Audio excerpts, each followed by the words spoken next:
Não é fácil ser trabalhador aqui no Brasil. Não é fácil também ser empresário, que também é um trabalhador. Você que é um grande empresário, médio, ou que tem uma portinha, ou que seja autônomo. Agora, imagine você, trabalhador, empresário, ser extorquido por alguém. Já é tão difícil a carga tributária. Maicon Leão tem informação. Maicon, que história é essa de bandidos? Porque são bandidos. Para fazer isso tem que ser bandido extorquindo empresários aqui no estado de Goiás. Bom trabalho, bom dia.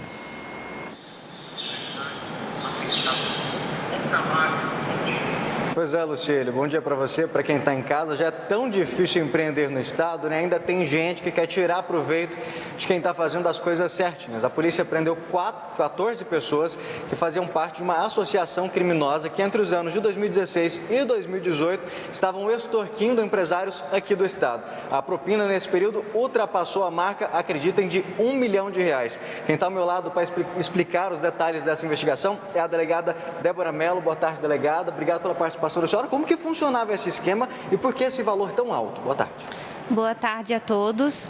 O esquema funcionava da seguinte forma: alguns servidores públicos que atuavam na Goiás Industrial, depois transformada em Codego, entre os anos de 2016 e 2018, eles tratavam diretamente com alguns empresários que buscavam instalar suas empresas em distritos agroindustriais da Codego, e eles começaram a ver que esses empresários pagavam quantias módicas para a Codego, porque o intuito da Codego realmente é esse: viabilizar que os empresários se instalem para produzir riquezas para o estado de Goiás.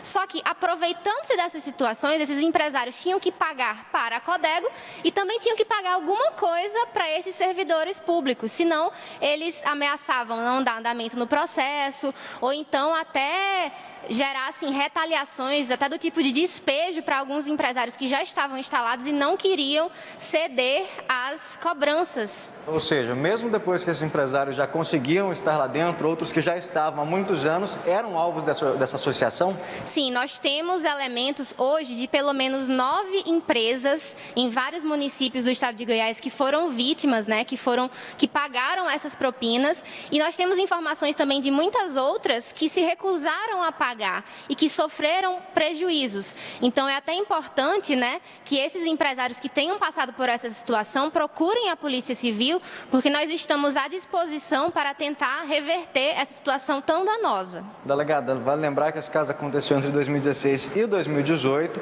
Esses mandados de prisão e busca e apreensão foram cumpridos hoje e eles continuam nesse mesmo padrão de vida. Até em casas de luxo, carros de luxo, inclusive uma dessas residências tinha até uma adega de vinho com vinhos caríssimos. Isso. Alguns dos investigados tiveram um crescimento patrimonial totalmente incompatível com o valor que eles recebiam enquanto eram servidores públicos, coisa de fazer viagens internacionais com um espaço de 1 mês entre uma viagem e outra. E algo muito chocante é que mesmo depois de toda essa farra entre os anos de 2016 a 2018, hoje ainda alguns deles tiveram coragem de solicitar o auxílio emergencial do governo. Então a gente vê que são pessoas assim que não estão muito preocupadas com a sociedade. Era exatamente isso que eu ia comentar agora com a senhora, até chamar a atenção de quem está em casa, Lucílio e Luciana. A gente tem imagens que mostram eles num alto padrão de luxo, casas luxuosas, carros, vivendo uma vida caríssima e tiveram inclusive a cara de pau de tirar o direito. Porque, por exemplo, quando você recebe, você tira de quem está precisando receber o auxílio emergencial. Quem fazia parte dessa organização? Eram sempre os servidores, funcionários da época, parentes? Como que funcionava? Das 14 pessoas atualmente investigadas, nós temos 7 que foram servidores na época dos fatos, alguns familiares e outros envolvidos, cuja participação nós ainda estamos averiguando nessa próxima etapa das investigações. Hoje, nenhum deles fazem parte da Codego mais. Nós temos bastante certeza que o vínculo deles se findou nos últimos anos, assim, é algo que precisa ser esclarecido ainda, mas a atuação deles praticando esses atos foi realmente entre 2016 e 2018. Delegada, eles começaram a tratar essa situação com tanta naturalidade que eles chegaram a emitir recibos dessa propina? Nós temos na investigação alguns comprovantes dos pagamentos das propinas de empresários diretamente para certos servidores públicos, o que é uma situação absolutamente irregular. Porque tudo que um cidadão precisa resolver perante uma instituição ou um órgão público, qualquer pagamento, deve ser feito no CNPJ da pessoa jurídica do órgão público ou mediante pagamento de boleto. Jamais um pagamento individual para aquela pessoa que está ocupando um cargo ou uma função pública. Fica aí até o alerta, né? Obrigado, delegada, pela participação no Jornal do Meio-Dia. Gente, sofreu qualquer tentativa, não precisa nem chegar até o fato de ser extorquido. Já procura a polícia, já denuncia, porque um prejuízo desse não dá para aceitar de jeito nenhum, né, Lucílio, Luciana?